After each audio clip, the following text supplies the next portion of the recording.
नमः शिवाय। आइए सुनते हैं 16 सोमवार व्रत कथा। मृत्यु लोक में विवाह करने की इच्छा करके एक समय श्री भूतनाथ महादेव जी माता पार्वती के साथ पधारे। वहां वे भ्रमण करते करते विदर्भ देशांतर्गत अमरावती नाम की एक अति सुंदर नगरी में पहुंचे। अमरावती नगरी अमरपुरी के समान ही सब प्रकार के सुखों से परिपूर्ण थी। उसमें वहां के महाराज का बनाया हुआ अति रमणीक शिवजी का मंदिर बना था।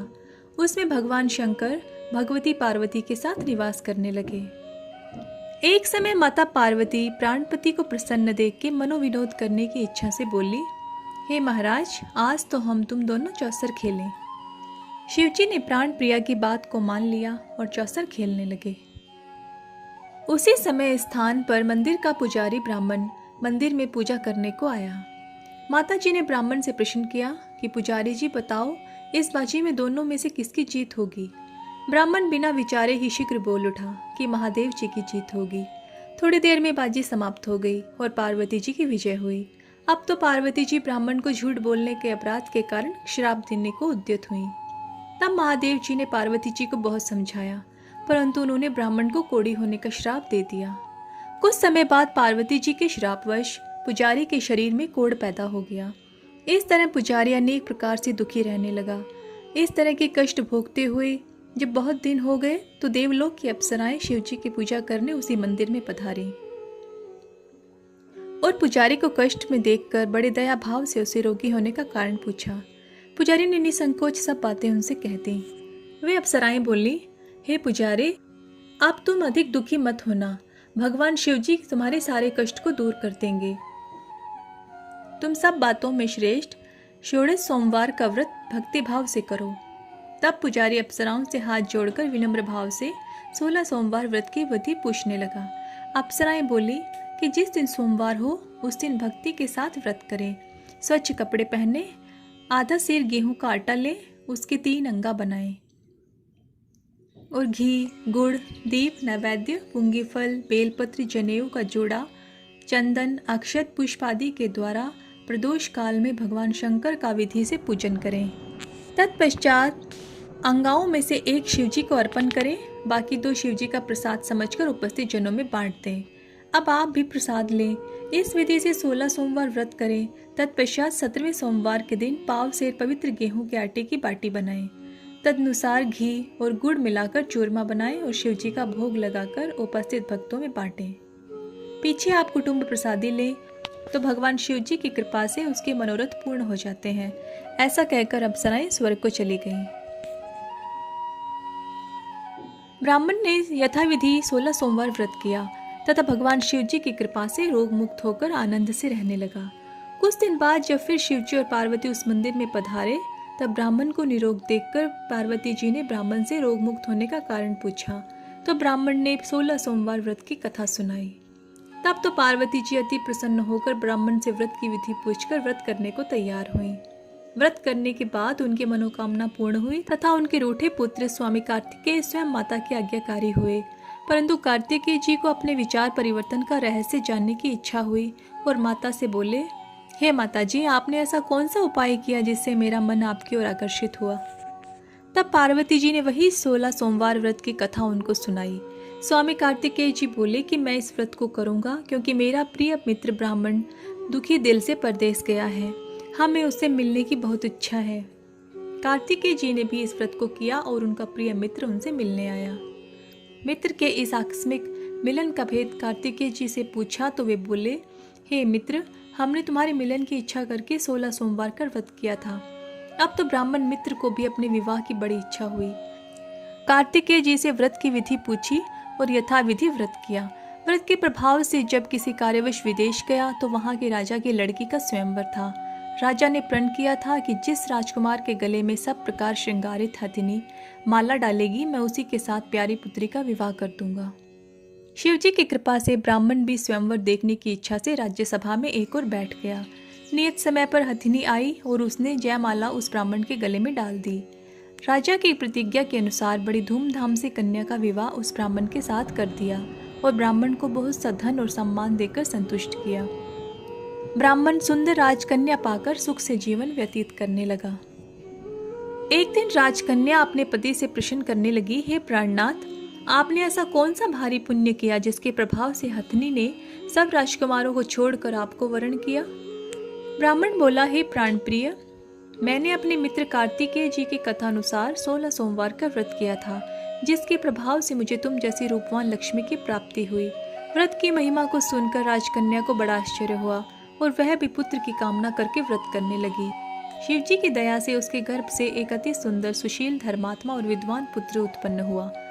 माता पिता उस देव पुत्र को पाकर अति प्रसन्न हुए और उसका लालन पालन भली प्रकार से करने लगे। जब पुत्र समझदार हुआ तो एक दिन अपनी माता से प्रश्न किया कि माँ, तूने कौन सा तप किया है जो मेरे जैसा पुत्र तेरे गर्भ से उत्पन्न हुआ?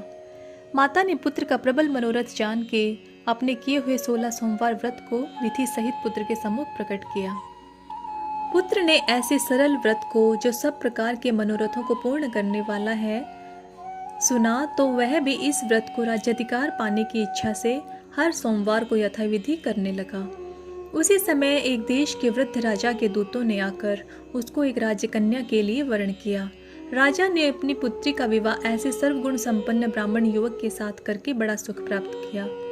वृद्ध राजा के दिवंगत हो जाने पर यही बालक गद्दी पर बिठाया गया, क्योंकि दिवंगत भूप के कोई पुत्र नहीं था। राज्य का अधिकारी होकर भी वह ब्राह्मण पुत्र अपने 16 सोमवार के व्रत को करता रहा।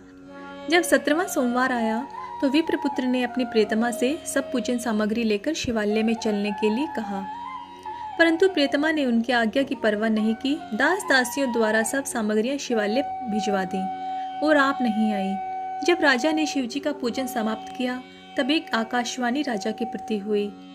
राजा ने सुना, हे राजा, अपने इस रानी को राजमहल से निकाल दे, नहीं तो वह तेरा सर्वनाश कर देगी।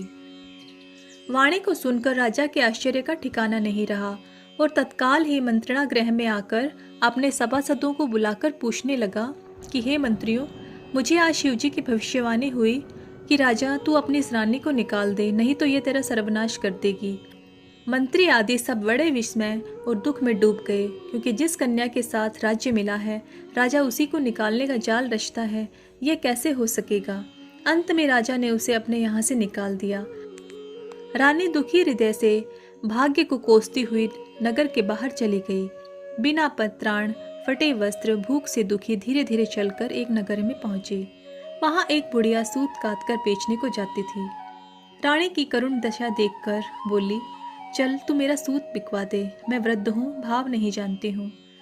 ऐसी बात बुढ़िया की सुन रानी ने बुढ़िया के सर से सूत की गठरी उतार अपने सर पर रखी।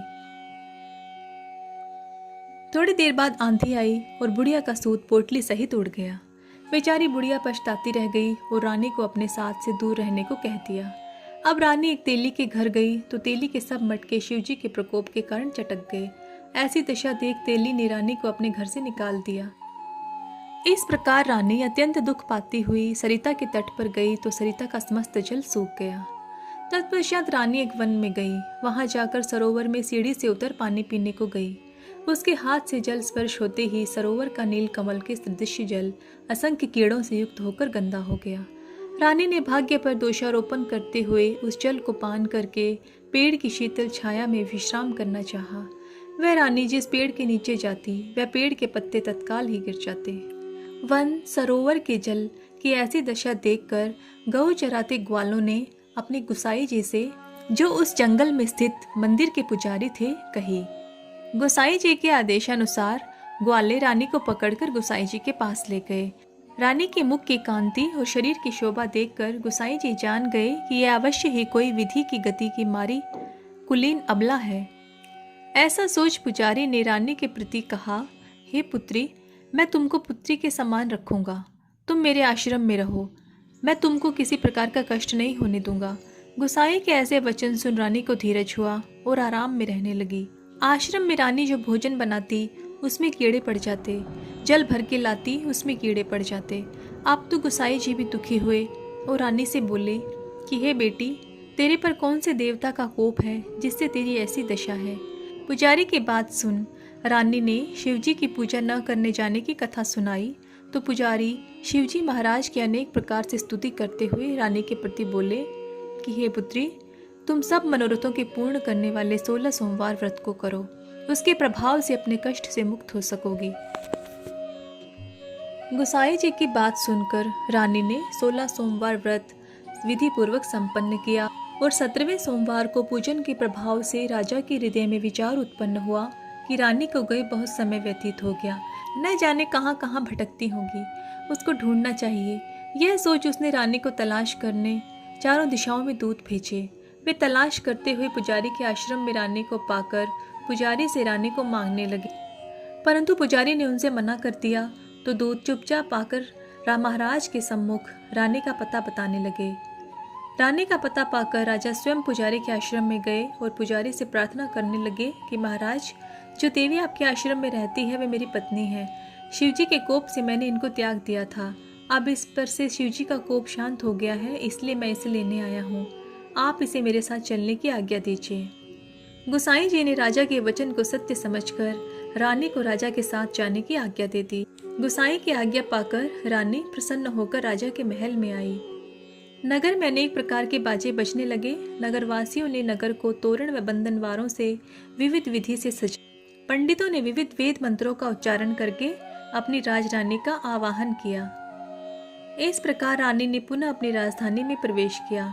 महाराज ने अनेक प्रकार से ब्राह्मणों को दान आदि देकर संतुष्ट किया, याचकों को धन धान्य दिया। नगरी में स्थान स्थान पर सदा व्रत खुलवाए और जहां भूखों को खाने को मिलता था।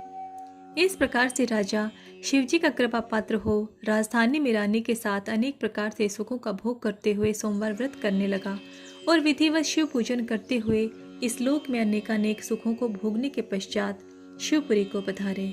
ऐसे ही जो मनुष्य मनसा वाचा और कर्मणा द्वारा भक्ति सहित सोमवार का व्रत व पूजन विधिवत करता है, वह इस लोक में समस्त सुखों को भोगकर अंत में शिवपुरी को प्राप्त करता है।